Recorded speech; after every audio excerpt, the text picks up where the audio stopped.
a very big difference culturally between Congolese and American weddings. A fight broke out. People were turned away. Husband's family is essentially buying the bride. Oh boy, this is so hard to talk about. There might be something going on here. There's definitely an expectation around wives serving their husbands. Teasing people and stop listening to everyone. This might piss some people off. People are gonna be disrespected because you're not doing what they want. It took you 2 years to deal with. There was collateral damage all around. The culture's handbook. My eyes were so opened. I would have said, F y'all, living with the consequences of what we did. Both of our families thought we were crazy. Welcome back to the Couples Edition with Elie and Elie. This is a podcast where we discuss dating, navigating marriage as two people from different races and cultures, as well as taking big risks to live an adventurous life. That's right. And today we will be talking about intercultural dating. If you are in an interracial or intercultural relationship, this episode is for you. If you are even thinking about dating someone from another culture, this episode is for you. We will be talking about all the different things that we had to go through to blend our families, to learn about our cultures, and even the clashes that we had to endure to make our marriage work, and all the tea from our wedding that made it possible, but somewhat broke us emotionally and mentally for a little bit. So tune in. This is super exciting.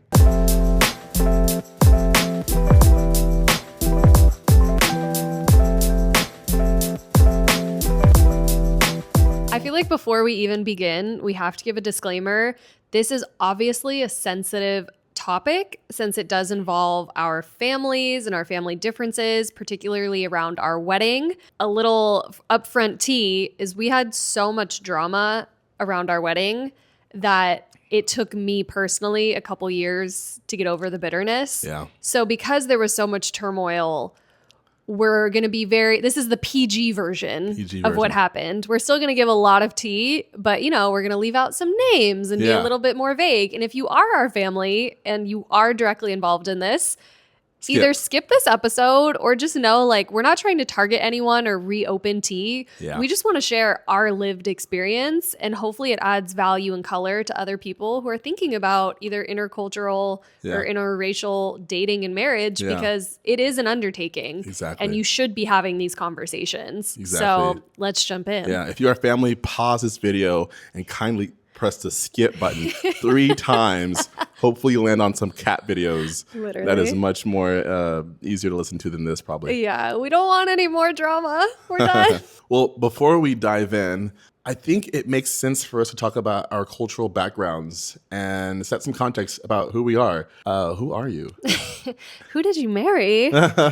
Yeah. So giving a little context to our individual cultures before, sharing the clashes. For me, my family is, I don't even know what generation American. I think maybe my great-grandparents or great-great-grandparents immigrated here. Yeah. So for me, I don't really have much culture outside of American culture. Yeah. I'm a little bit French, German, British, and the only takeaways I have from that are one of my grandmas sometimes makes a German dish. Other than that, I feel like I have zero connection to my European roots. Yeah. And otherwise, it's just things about growing up in America that I take away with me. How do you feel about that? You don't eat Wiener Schnitzel? Wiener Schnitzel.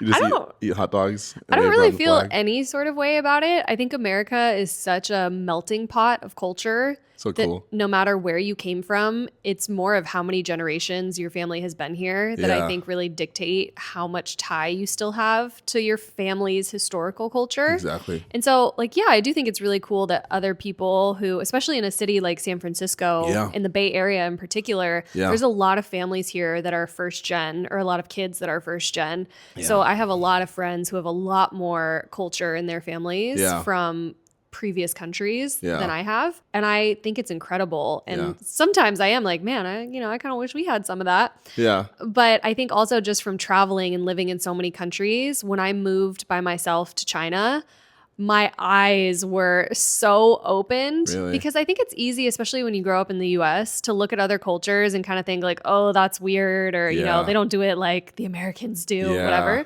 But living in China, I really developed a deep appreciation for Chinese culture. Amazing. And it really showed me that there aren't necessarily better or worse cultures. we're all just different. We're all just different. Like there's so many great things about Chinese culture.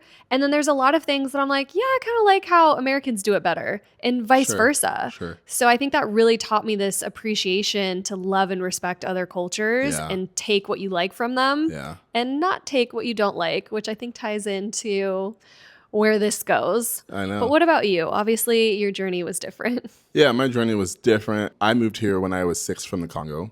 Right. And I was born there. When I first moved here, I had to discover a lot of cultural nuances that were not so familiar to me. For example, whenever you are an African boy or a Congolese boy, there's this notion around, you walk into a room of adults and you're sitting uptight, you're more respectful, you are very, very, you kind of feel like a mini soldier, right? Where you're kind of like saluting all the adults. And that was very normal in my culture, but in American culture, it's very lax. So I had to learn how to just kind of like be a normal American teenage or adolescent. In other people's houses. So I think like it's little things like that I think I still carry with my culture. I moved here, grew up in Dallas, Texas, and most of my family is also here. And so I grew up spending a lot of time with a lot of other Congolese families early on because we moved here with my family in terms of like my immediate family, but I had cousins here. I had aunts and uncles that were around. So I spent quite a bit of time with them and caught onto a lot of culture as well too. So I wasn't very isolated until probably like later on in my teen days. Yeah. How do you feel like the culture you grew up in with your household? Obviously, there was a cultural difference going home to your predominantly Congolese household versus going to school or going to other people's houses. Yeah. How do you feel like that culture at home impacted the rest of your life? It impacted me in a really, really positive way. I think the African culture, specifically the Congolese culture, which I can only speak to, I think tries to be extremely respectful with adults and tries to, there's a hierarchy between adults and kids. So I think in other cultures, probably in American cultures, adults and kids can be friends. In my culture, there was just always this hierarchy between adults and kids. And because of that, I did well in school because I was always super respectful to my teachers. I played sports and I had great relationships with my coaches because I respected them a lot because my parents raised me that way. I always had really great adult-child relationships or relationships with adults. And therefore, it helped me a lot in my life and my career because I kind of had that embedded into my system. Mm-hmm. But I have to say, because of that, some of the downfall was I also always tried to please adults. So I always listened and never questioned adults. And the bad thing about that is you could follow bad advice because an adult told you to. So there's definitely some good things that I took away and some not so good things. It's funny hearing you say that because you today are so skeptical and you're the type of person that is like, if everybody else is jumping off the bridge, I'm not jumping off the bridge. Yeah. And hearing you say that about your childhood, I'm like, where did that flip happen where you decided that you weren't going to do things just because somebody told you should? Even with like societal things in the US, like tipping, or we won't go into all that. But essentially you swim upstream. Yeah, you go against the grain. Exactly. I don't listen to adults anymore. Exactly. I think it pretty much changed a lot of it with going to college.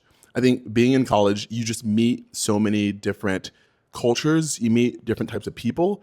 I think being in college, I was able to learn how other, let's call it 18-year-olds, 19-year-olds, were talking to adults, professors, coaches, so on and so forth.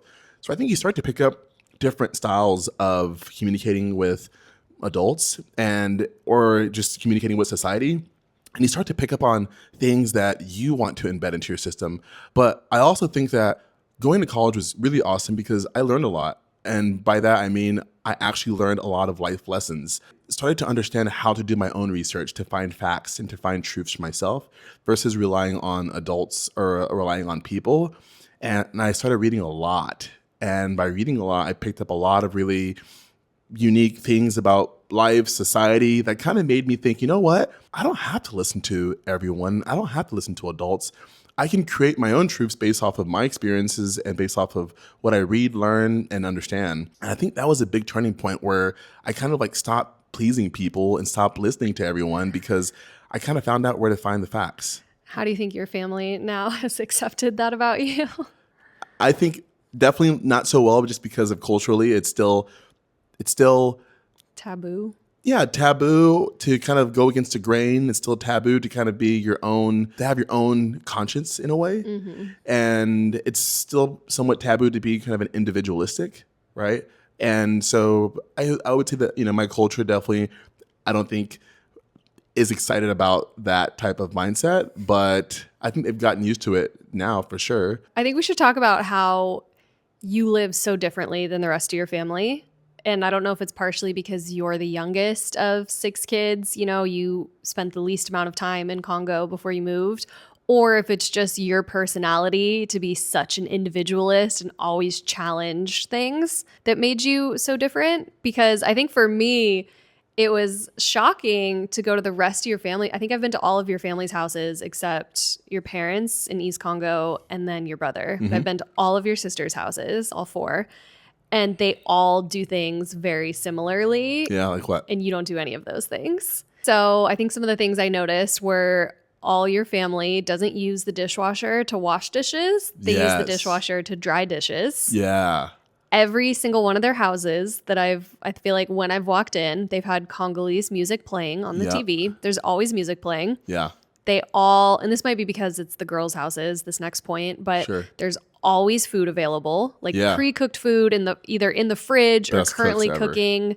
Something else that's really unique, I think, to your culture and maybe other non-American cultures is random people will show up at the house any time of day. There's always enough food. People can come over whenever they want. Yeah. And in my experience in American culture, that just doesn't happen. No. Like people call ahead. I mean, maybe they call ahead in your culture. I'm not sure. I don't know. But like it's more of a structured plan of when people are coming over and like, oh, we need to make food because so-and-so is coming over. Whereas from what I've seen in Congolese culture, it's like, it doesn't matter if somebody calls ahead, like there's food available. Yeah. People can come over at any time of day. Yeah. And in everybody's houses we've been to, I feel like there's always somebody who feels random. Of course, they're not random. But like to me, I'm like, who is this? That are always there. Unplanned. Yeah. Yeah. I feel like I'm definitely very different from that entire like habit or lifestyle.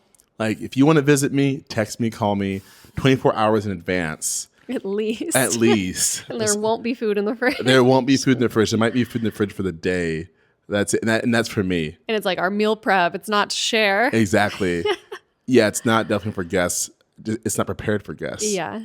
Music, whenever we have music playing in the house, it's like jazz if we're working, or sometimes it might be like some worship music if it's, like a casual day and you feel like playing it. Yeah. Or whenever we're cooking, sometimes we're making, tacos, we'll listen to Mexican music. Yeah. And we'll listen to, Latin music. Yeah. So, yeah, there are definitely some things about my culture that I've kind of veered away from, just out of creating my own culture, creating my own experience, and also finding interest in other things as well, too, for sure. Something that is intercultural related are gender norms. Different cultures deal with different gender norms and roles differently. What are some things that you've experienced in my culture that are new gender norms for you? Ooh, good question. I feel like the first thing that caught me off guard, 2 things that come to mind. One, we were visiting a distant member of your family. Yeah. And she gave me a tray to serve you a drink on. Oh, yeah. And was explaining to me that I needed to learn how to serve you. Yeah.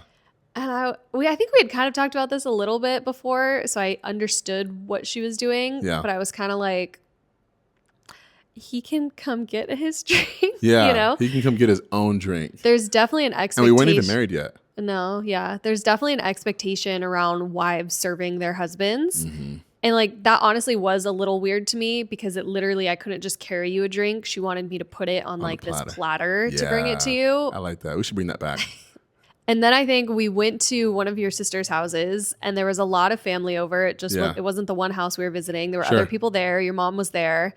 And I remember the women were in the kitchen cooking dinner for maybe, it felt like, it might not have been this long, like 5 hours. Yeah. While the men were sitting, hanging out. Yeah. And then dinner finishes and the women got up to clear the plates and do the dishes while the men retreated back to the couches. And I thought, whoa. Yeah. Like after doing all the cooking and then doing all the cleaning. Yeah.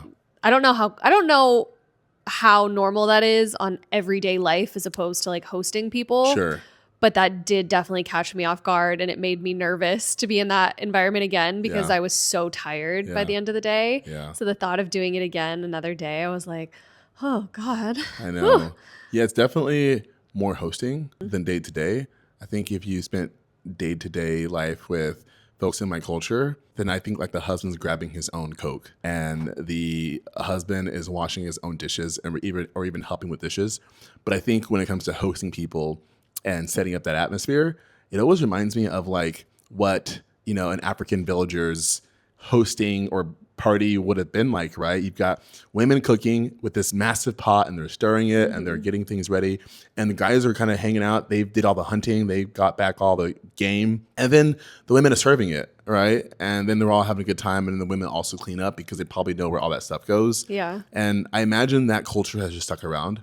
And therefore, it's more of a hosting thing, not day to day. Yeah. But also expectations around how it should go. What other gender roles do you think exist? I think in my culture, for sure, a lot of them are very traditional.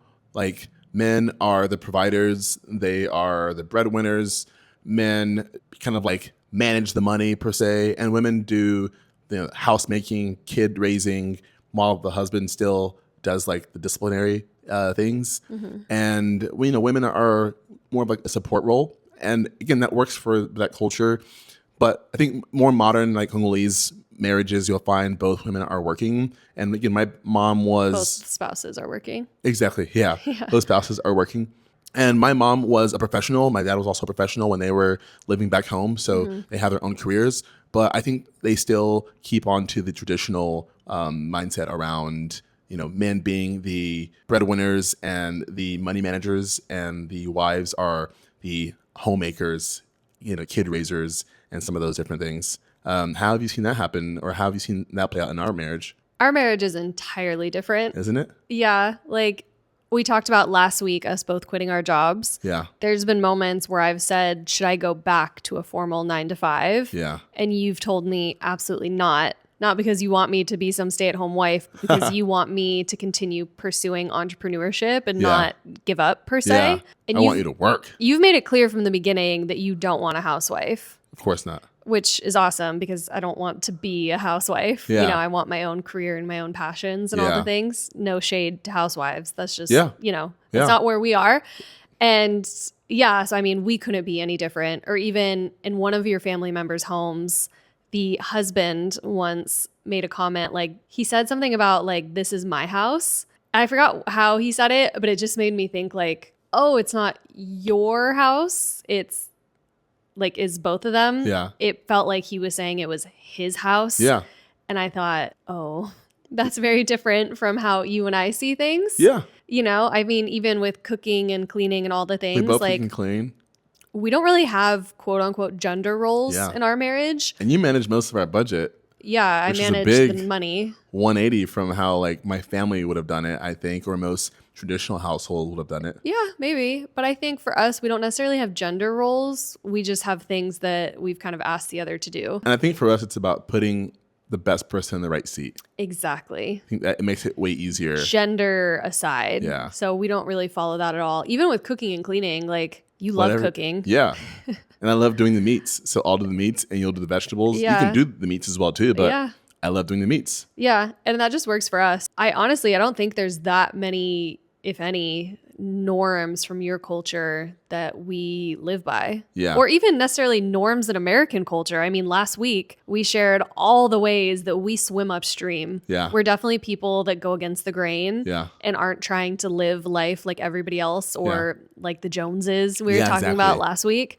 So I think just regardless of if it's the culture I grew up in or the culture you grew up in, we really have taken strong bounds to set our own culture. Yeah. We really don't abide by like, well, my family did this or my family did this. It's like, what do we want to do? Yeah. And that's what we do. Yeah. Okay. Well, let's go on to talking about navigating family and expectations and some of those different things. Ooh. What are some things that you feel like you've had to manage as it relates to expectations with family? Yeah, I think our families are so different. It's funny because in some ways our families are really similar. Really? Say more. Both of our families, both of our parents have been married for over 40 years. Oh, yeah. Long marriages. I think that's incredibly rare. Yeah.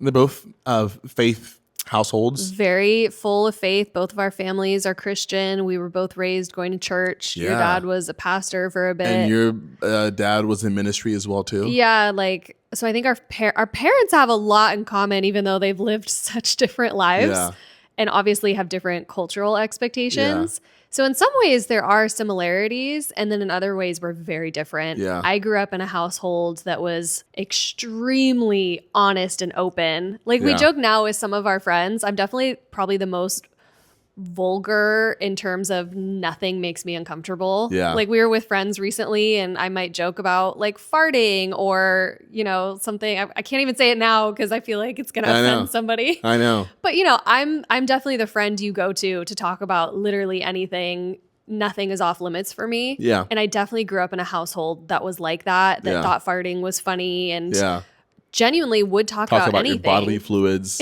Ew, but yeah. Well, I mean, literally, yeah. If like I have some weird rash on my arm, I'll send my mom and my sister a photo and we'll talk about it. Like we're just so open. Literally nothing is off the table in my family. And my family wants that. Yeah. Like I think when you came into the picture, my mom, I remember her saying something to you like, my only request or expectation is that you are honest with me. Yeah. Like my mom, I remember her saying, if you ever have a grudge or anything that you're upset with, she wants you to come talk to her about it. Yeah. Because my family wants to have this open, honest conversation. Of course. And so over the years, we've had many fights and battles, and then we talk about it. Yeah. We will peel that thing back 9 ways to Sunday and analyze like how you hurt me, you upset me, whatever. Yeah. And then we usually grow and move on and try to be better. Yeah. And how's that different with my family? And I've seen opposites with your culture and your family. Yeah. I think your family is not nearly as open or quote unquote honest. Not that people are being dishonest, but that they might not feel the need to share certain things with people. So I think when there have been disagreements or challenges, it is harder because I'm so used to like, well, let's just talk about it. Like, how did that make you feel? And I don't feel like that's the vibe on your side. Like I said earlier, right? There's a hierarchy between adults and kids. Mm-hmm. And I think that even in the pecking order of children, like a hierarchy between your older siblings versus us. Sure, yes. And that carries through your adulthood where you're still kind of like your parents' child, right? You're not your parents' friend just because you're 18 and have a car and a house.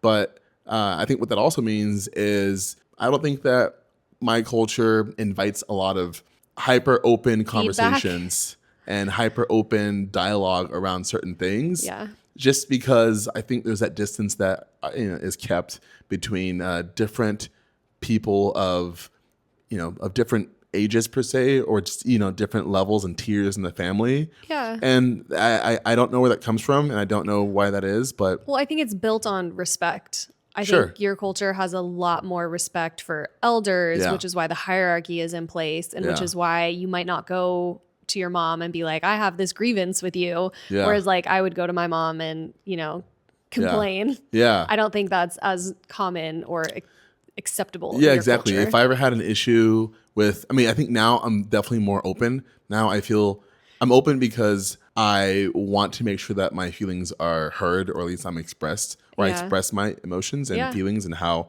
something bothered me. Mm-hmm. But I think by default, oftentimes, if something were to bother me, I just keep it to myself. What's also interesting, and I mentioned this earlier, was something around like having thick skin or having this culture of strength is if something hurt me, I won't talk to my mom or my dad or my siblings about it, but I also won't hold it to my chest. You just let it go. I just let it go. Yeah. And it rolls away and I don't think about it ever again. And that's just kind of how you deal with things. And I think I've seen how your family does that as well. They're like, oh, we forgot about that. Exactly. We moved on. And I think that's promoted, right? I think it's definitely promoted. It's like self-therapy. Mm-hmm. Deal with it yourself and, let go of it and move on.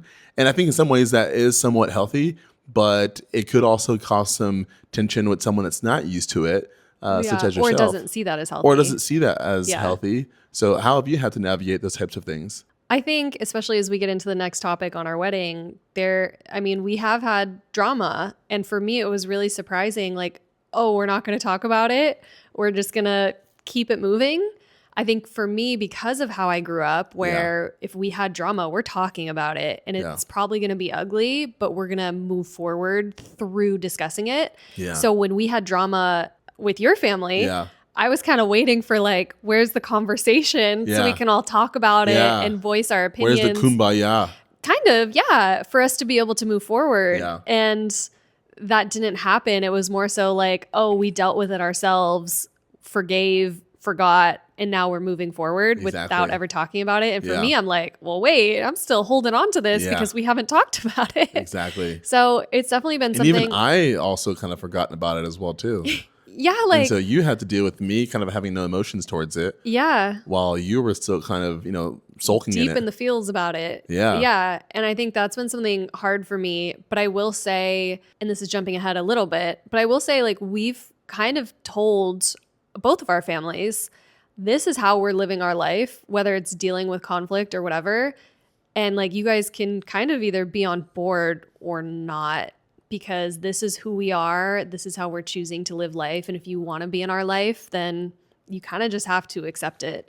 Yeah. And I think we've told both of our families that, because even both of our families thought we were crazy for selling everything and traveling. Yeah. Neither of our parents were on board for that. Yeah. Neither of them, like they both thought it was crazy. Yeah. And we kind of had to be like, we feel peace about it. This is what we feel called to. So take it or leave it, but we're doing it, What about some expectations around like, unspoken expectations? Like how often you have to call my family, or just the mindset around visiting family as often. Remember whenever we were in Europe? Yes. And we were like a country and a half away from family. That. Yeah. There are definitely unspoken expectations. I don't know if it's just Congolese culture or in a lot of other cultures outside of American culture, but there were so many unspoken expectations that I had to learn, or I almost felt like maybe I was being judged for that I wasn't even aware that I wasn't doing. Yeah. I think there's an expectation to call family. Yeah. Which, to be honest, often. I think check in. Yeah, to check in, to say hello. And I'm going to say what some of the expectations are, but it doesn't mean that I live up to them. Sure. Because for a variety of reasons. Yeah. But I definitely felt like there was an expectation to call regularly, particularly the parents. Yeah. I think there's there's a big expectation where you're within 100 miles of somebody that you are vaguely related to. 1,000 miles. You need to go see them. Yeah. We saw that a lot when we were traveling, particularly because you have distant relatives in Europe. Yeah. That if we were in the same country, even if it was on the other side of the country, it would be like, well, did you go see so-and-so? And it was like, who? Yeah. Where?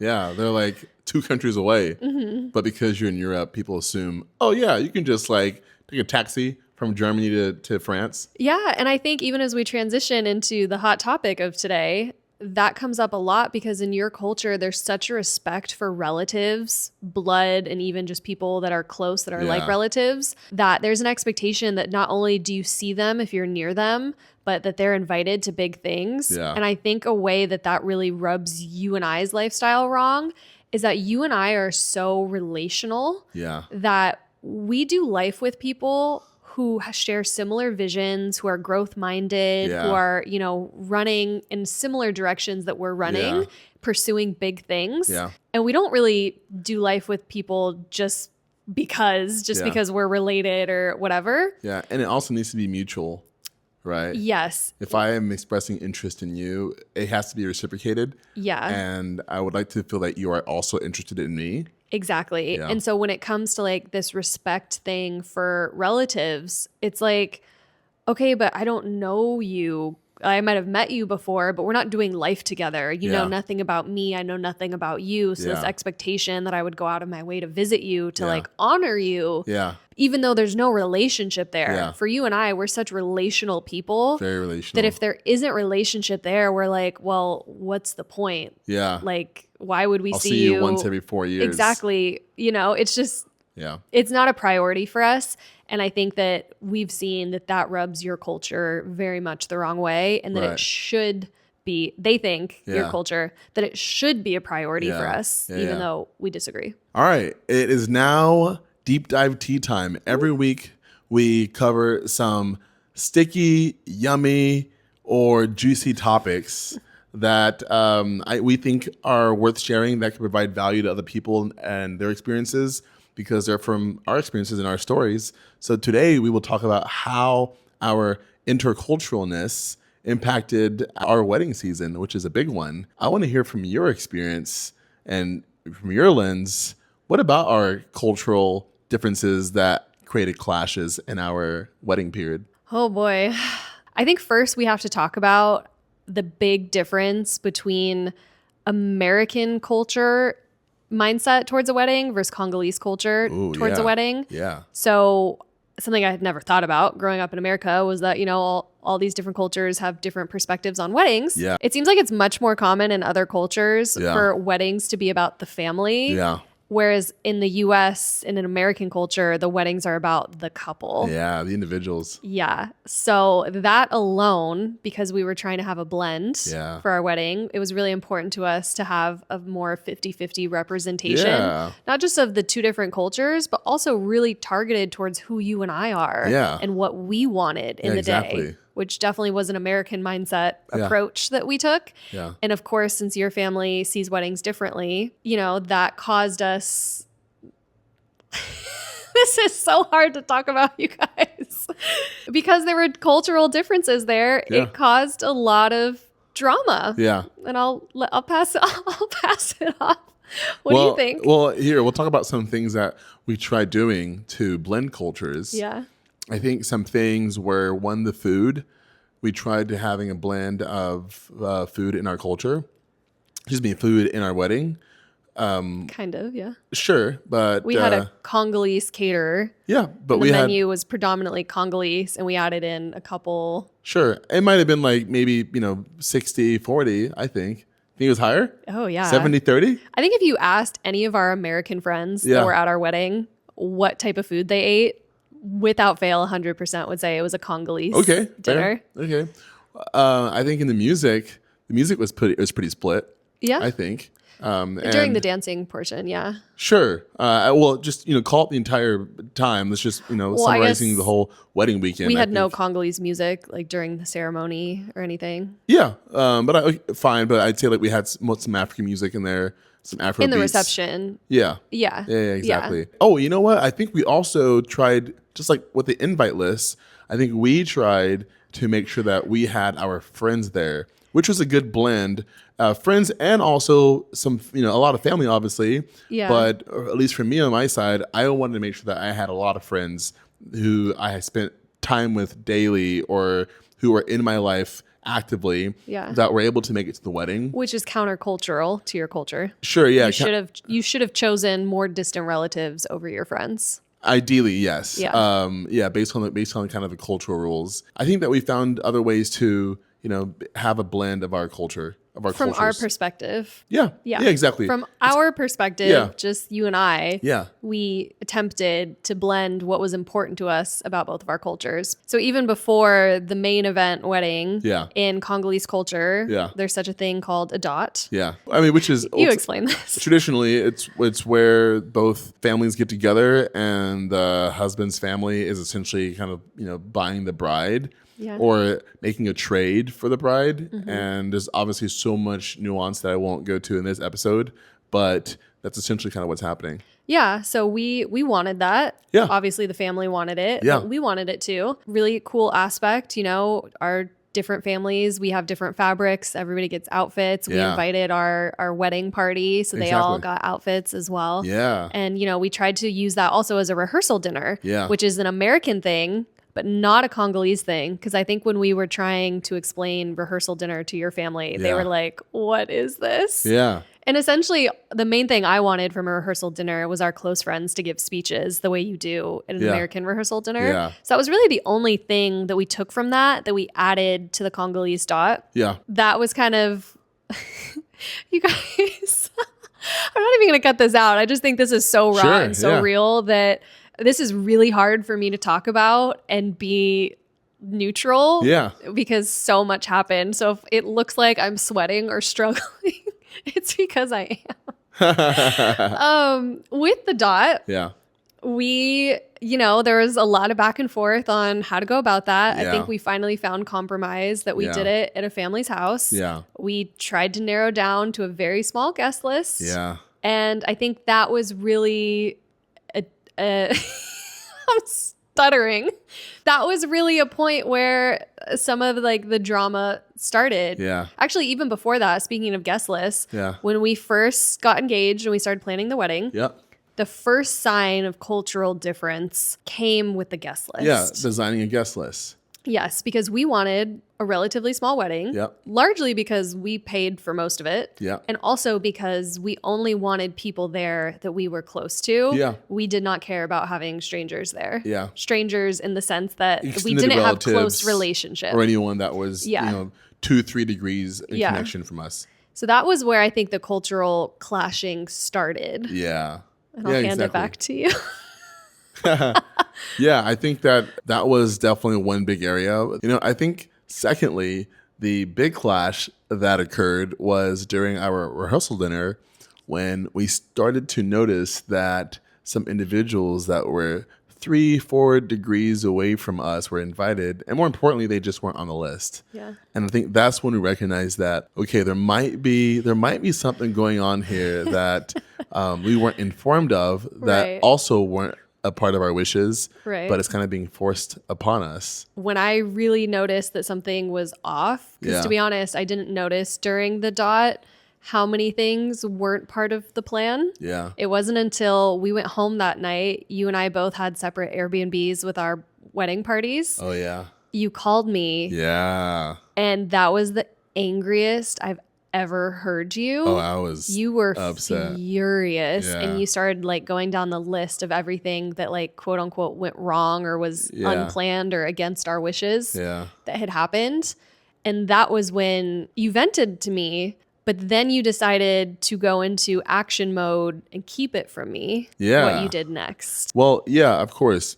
I had some suspicions that there may have been some individuals that were invited who weren't supposed to be invited. And so to the wedding. Yeah, to the wedding. Because of what happened at the dock. Because of what happened. Mm-hmm. And so I think something that I did, which I'm glad that I did it, and it hurt some feelings, but I had some reason to do it. I called some of those individuals. I think I made about 6 to 8 phone calls. Of people who you expected had been invited that we had not invited. Yeah, exactly.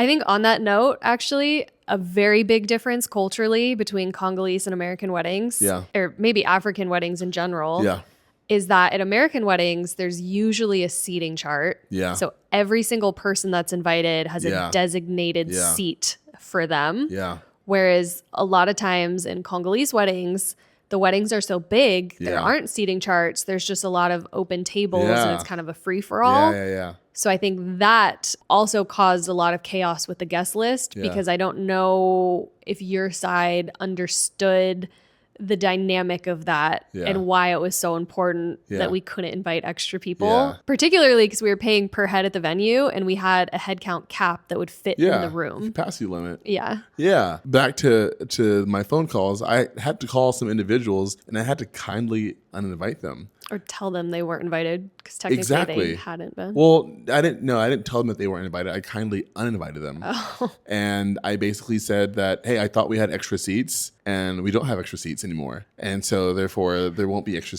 room for you. So someone had invited them. I knew that.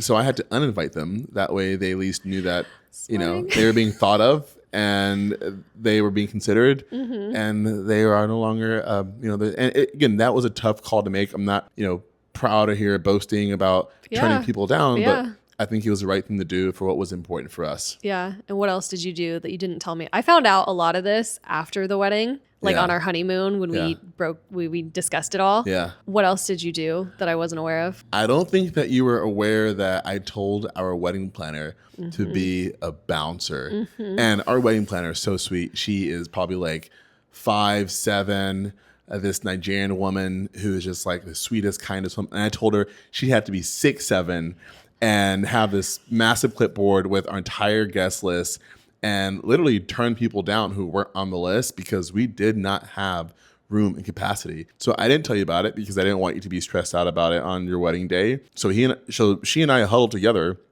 and we looked at the list and we started highlighting names of people that might be showing up with extra people. And so as those folks showed up, she kept an eye out and obviously I'll tell you more about what happened, but that's the other thing that I did. I didn't know you did that. You highlighted specific people that you thought would be culprits. I didn't know that. Yeah, there were some people. And again, they're people that I knew. So I figured they were going to show up with a posse. Right. Yeah. Which that caused quite a stir on the day. Yeah. And I will say something that benefited us along the journey is not only was our wedding planner Nigerian, which obviously is a different country, but similar culture, values in regards to weddings at a high level. So she understood what was happening, as well as something that we're going to talk about in another episode, our mentors, what are they called? Our like marriage counselors. Sure. The people we did premarital counseling with and we talked through while we were dating. Yeah. They're also Nigerian. So they also very much understand and they've lived in the US for over 20 years. So they understand cultural differences and they helped us navigate a lot of things. Yeah. They were actually a culprit on our wedding day. Oh, yeah. We love them. This is no shade to them, but we had been talking to them about some of the drama we were experiencing. Yeah. And we told them that our wedding was going to start on time, which is very uncommon with most African weddings. Yeah. In my experience, before I even met you, African weddings I've been to are always like, they say they're going to start at 10, they start at noon or 1. And so I think for them, when we told them like our wedding is starting on time, we will start without people. We're starting at this time. I don't think they took that seriously. No. Not to their fault. No, yeah, of but course they not. ended up showing up, I think, 30 minutes late. And we were on time. We were ready. And do you know why we were on time? Because I had to tell a lot of folks from my side that the wedding actually started like 45 minutes before it started. That's right. You did do that. And I even had to tell some individuals that there were pictures before the wedding. Even though there weren't. There weren't. Yeah. And I lied. And the Lord forgives me. But our wedding started on time. But the reason we had to do that is because we only had the venue for a limited amount of hours. Exactly. We couldn't have even extended it if we did. So had our wedding started an hour late, we would have had an hour less of a reception. Exactly. Which is why we were so specific about like, we have to start on time. Yeah. And so that was one thing that quote unquote went wrong as a result of culture at our wedding, our officiants being late. What were some other things that went wrong per se? Let's just talk about like during the wedding day. Obviously, people take pictures during the wedding day. There's an hour or so for pictures. Yeah. And I remember there was a family member that ultimately wanted to take pictures with other extended folks. With us. Yeah. And because we were trying to get hit sunset. Yeah. We didn't have a second to spare. We had a pre-written list that all of our families had seen about who to be where, that these were happening, and we had a very limited window before the sunset. Exactly. And then on the day, some other people tried to get added in to the slot. What happened? And when you said no, from my perspective, share your perspective. A fight broke out. Yeah. Between you and others. Yeah. And there was, from my perspective, yelling. Yeah. And I just remember looking at our photographer. Yeah. Both of us are looking at each other just like, what else went wrong per se? Well, our bouncer was the best bouncer that any bar, restaurant, establishment has ever had. People still got in. Yeah, well, they did get in, but I not think, everybody. Not everyone. She did her best. People did get in, but I think one thing that she did really well was make sure that the folks with the bigger posses did not infiltrate our wedding. Yeah, said in plain English, people were turned away. So our wedding planner was standing at the door to the reception with her list, her clipboard. Yeah. And people were turned away. Exactly. And we heard multiple stories later of people who got turned away, which obviously you can imagine how offensive that would be to go get dressed, go to a wedding and be turned away. Yeah. And just the ramifications of everything that comes to that. Obviously, we can understand that. It wasn't what we wanted for those uninvited people to be there. Yeah. But we also obviously wouldn't want to insult people either. Our guest. Not only our guests, but like family or whoever invited the people, as well as the people that showed up that didn't realize they weren't invited. Exactly. You know, it wasn't our intention to insult anyone, but we had boundaries that we had to live within. Yeah, exactly. Yeah, we didn't want to have to do it, but we had to do it. And we also had to protect the folks who flew across the country for this wedding. Big thing. Who had seats. I mean, imagine those folks standing and they, paid thousands of dollars to get across the country to sit at a wedding, and now they have to stand. I remember you saying that. You were saying like you would hate if somebody you invited that spent their time and money to come across the country, because we didn't get married in California, to come across the country to attend our wedding, and somebody who wasn't invited was sitting in their chair. Because there weren't extra chairs. There weren't extra tables. Yeah. And you kept saying like, what if somebody that one of our good friends or like somebody we wanted there didn't even have a seat because somebody who wasn't supposed to be there took their seat. Exactly. Yeah. Now you burn a relationship with someone that you really care about for someone that you see once every 4 years. Yeah. I think another thing in regards to seats is we had this little like coffee table in the corner. Oh yeah. That was for kids. Yeah. It was like little 4 chairs for our flower girls. Flower girls. And I remember at one point in the reception looking over at that table, and there were not 4 flower girls sitting there. There were 4 grown men sitting at the table. And I remember thinking, that's weird. Yeah. That's a really tiny table. They're not supposed to be there. Yeah, exactly. And that's probably because they couldn't find seats anywhere else. Yeah. Because either their seats were taken or they were extras. Yeah. And now the kids were just, kind of running around. Is there any other, I'm trying to think what other big things happened that weren't supposed to happen? I think those, for some of the folks that were turned around, they were then, followed after or they were, chased down by their friends who invited them, who were already in the wedding. So you had folks that were leaving the wedding to go find their friends who got turned down from the wedding, and and they're discussing it in the parking lot, and that must have been an awkward conversation, right? Yeah. To show up to a wedding and your friend in the parking lot telling you that, sorry, man, like, you got turned down, sorry. Yeah. How'd it go? Can't bring, Yeah. So obviously there was a lot of tension and things that happened, but ultimately, even though I look back and I see so many things that like either went wrong for just general reasons, like something with my dress, or clashes that happened that made me very uncomfortable as well as upset.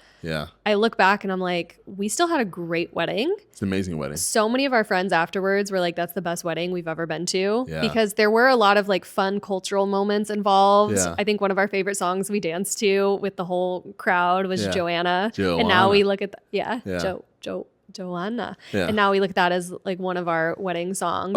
We just had such a memorable moment to, and just fun things that happened, or I think seeing some of our parents dance together. Yeah. My mom wasn't there, which is a whole other story. My mom almost died from COVID like 2 months before our wedding. Yeah. So that's a whole other story. Different episode. Yeah, different episode. But so like seeing my dad dance with, I think your mom. My mom, yeah. There were like some really cute moments. So at the end of the day, we still had a phenomenal wedding. It's a great time. But the aftermath math was pretty, it definitely created some scars. Big scars. Yeah. I think for me, and this kind of ties into a takeaway, and one of the reasons we wanted to have this discussion and share it is because when you're talking about dating interculturally or interracially, this obviously is more centered on culture as opposed to race, but there's so many things that you need to consider and think of when merging your life with somebody from a different culture. Because there are inevitably going to be roadblocks. Like even if you two are well aligned, which you and I are, there's roadblocks with family that still drastically impact us. And I think it would be very naive for people, and I've talked to people who are dating interculturally, but they haven't hit any roadblocks yet, and they don't understand, like, oh, your family expects this at the holidays. Regardless, I think in dating, even if you're both from the same culture, the same country, whatever, every family does things differently. They have different traditions, different holidays, different ways going about things. So a lot of the things we're talking about are still normal in traditional same culture dating. Ours are just extreme. But I will say, when you are dating interculturally, you have to ask questions that you might not have thought you had to ask. Like we have actually a lot of intercultural and interracial friends. So we've heard stories. Oh, so many stories. And we had somebody that was telling us, like, after they got married, they realized both of their families did holidays differently. And that was a huge clash for them because they had different expectations. And so, I mean, these are just the conversations that we believe you should have when dating, because like this stuff comes up, and in some cases it can be deadly. And I think in ours, for me, it was a little deadly. It took you 2 years to deal with some of the effects of the wedding. Tell us more about that. How did you go through that? Why did it take so long? And I say so long because it took me a few months, maybe a few weeks, and then I was kind of out of it. But yeah, and that's actually something I think we fought over once, because it got to a point where you were like, can't you just move on? Like, why can't you just let it go? And for me, we had already covered earlier that my family was such an open book that we would talk about everything. So the idea of being close to people that I couldn't have an honest conversation with to share how badly they had hurt me. Because I think with a lot of the things that happened in our wedding, it felt very personal to me. Because I felt like people had gone behind our backs to directly go against our wishes. Because we had made our wishes extremely clear. You had a very long, detailed run-through call with your side about what was happening, what we wanted, the expectations, whatever. And so when people detoured from that, it felt very personal to me. It felt very personal that it impacted me. Oh my gosh, it's like 4 years later. And it makes me tear up because, I saw it as my wedding day. Oh, gosh, I didn't think it would take, what is this, episode 4 or 5 of our podcast for me to cry. I think some of the things that happened and things that were done, while I understand nothing was malicious, and I think ultimately that sentiment is how I was able to mostly move on, is because I know it wasn't targeted against me. Nobody was trying to hurt me. People were trying to have the wedding that they thought we should be having. And I understand that. And I think that's ultimately where it's like, we have ended up having conversations. I had called our marriage counselors. I think it was like 2 years later. We were living in Paris. It was way later. And I had called them and said, I'm still really struggling with this. I feel so bitter and angry. And it was causing me to not want to have connection or relationship with your side because I was holding grudges. And obviously that is impactful because, we love family. We desire to be close to family. But family folk. There were just things that had kind of gotten in the way as a result of the wedding. And it was really hard for me to move on. And so actually, it wasn't our marriage counselors. It was, we told one of your siblings about how I was feeling. We were kind of like tiptoeing to see what they would say. And then we ended up spilling the whole can about how I felt. And they told me that I needed to call your parents and tell them. And so I ended up kind of doing a phone roadshow and calling different family members and like kind of saying my side.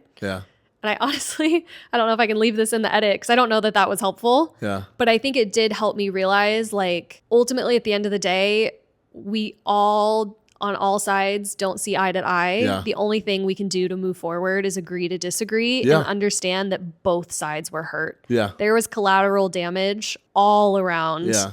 People were hurt by our decisions. Yeah. We were hurt by people's decisions. Yeah.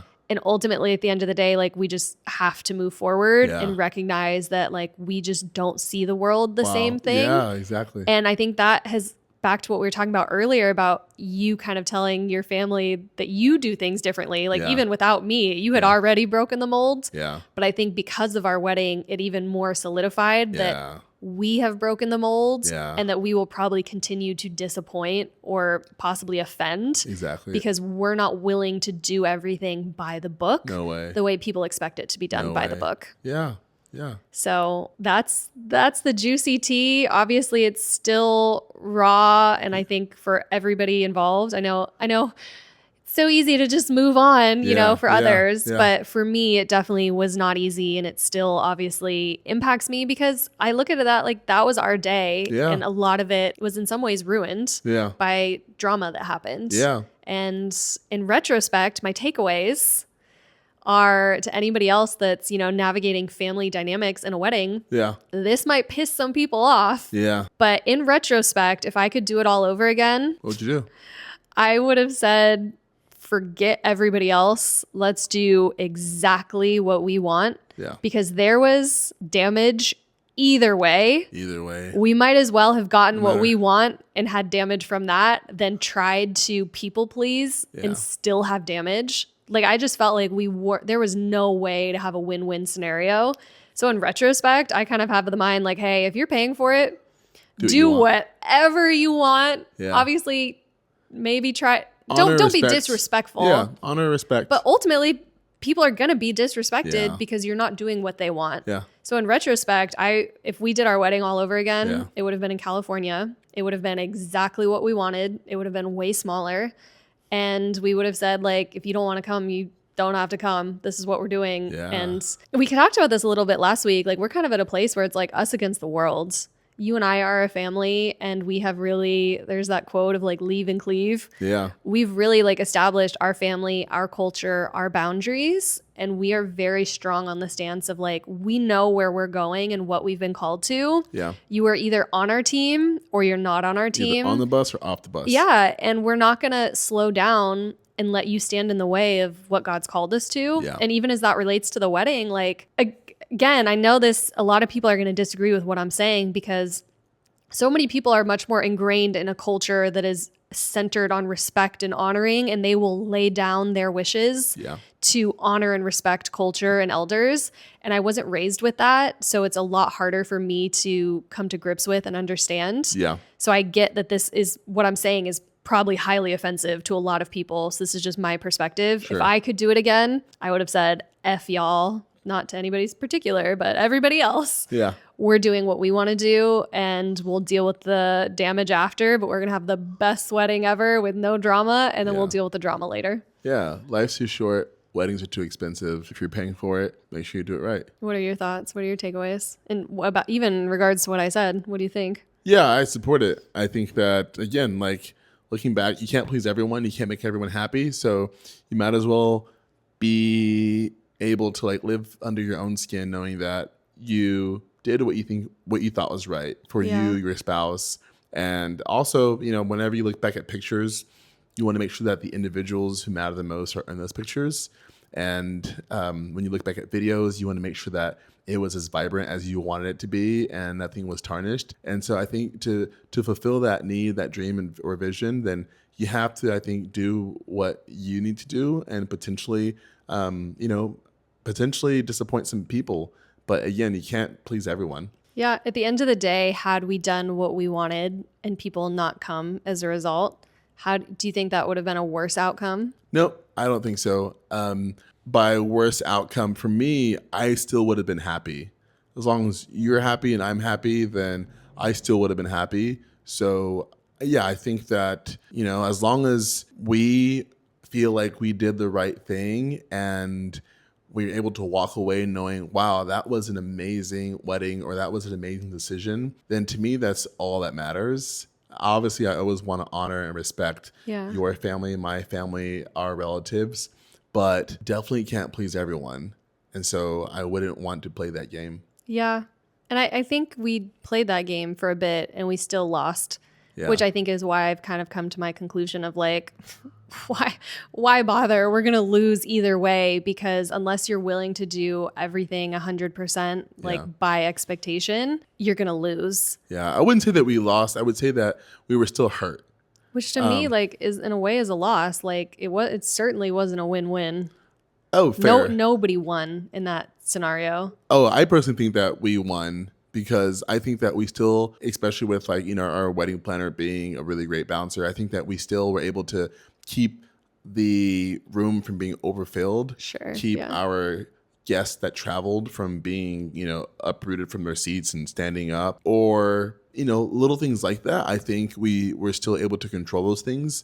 Therefore, that to me was important, because we saw issues, we saw problems, and we were able to solve and 90% of them, 80% of them. And to me, that's a win. So I think it's a win. And I will say you did a great job. And I really respect that you tried to keep me out of it, because obviously I was impacted. And I think you knew that even before. And so you did a really good job trying to protect me from things that you were doing and things that I, didn't understand at the time. Yeah. And so I think that was really helpful too. And I think that was advice that our marriage counselors gave us too, that we each needed to manage our own families. Yeah. Because we didn't want to create animosity with like the other person and the other person's family. Yeah. Which, I mean, I don't know if that was successful or not, but it's very complex. And I think just as a takeaway for anybody in intercultural situations is like, you can't not have the discussions about weddings and holidays and family expectations. How often do you call dress code? Yeah. Dress code and being appropriate, like modesty. That was a thing that we've, encountered as well too. Yeah. So there's just, there's a lot. Yeah. And I'm literally sweating. I don't think on any of our other podcasts we've done, I've been like, oh, this is hard to talk about in a PG way. Exactly. Yeah. While also trying to respect potential listeners who should have hit the skip button 10 times. And if you didn't hit the skip button, don't text us. Don't text us. We, this is our life. If you do, text us love emojis. Our main goal here is for people to walk away, I think, understanding the complexities of what it's like being intercultural and understand potential landmines that you might hit. And so maybe even from our story, if you disagree with how we handled it, at least now you have a different framework so you can handle it better. Exactly. Because we're not saying like we did everything right. Yeah. We did what we thought was best in the moment. Yeah. And, we're living with the consequences of what we did. Thank you everyone for listening. This week was super exciting, super juicy, I think. Next week. And stressful. Next week, we will be covering the complexities of friendship, how to deal with friendships in a relationship, how to deal with friendships with your partner's friends, your friends and your partner, and all the things that go on with having friendships while also dating or being married. Yeah. Friends of the opposite sex, navigating the transition from single to dating to married, and like taking friends with you and all of that. There's a lot to talk about in regards to that. So make sure you like, subscribe, and we'll see you next week. See you. Bye. Bye.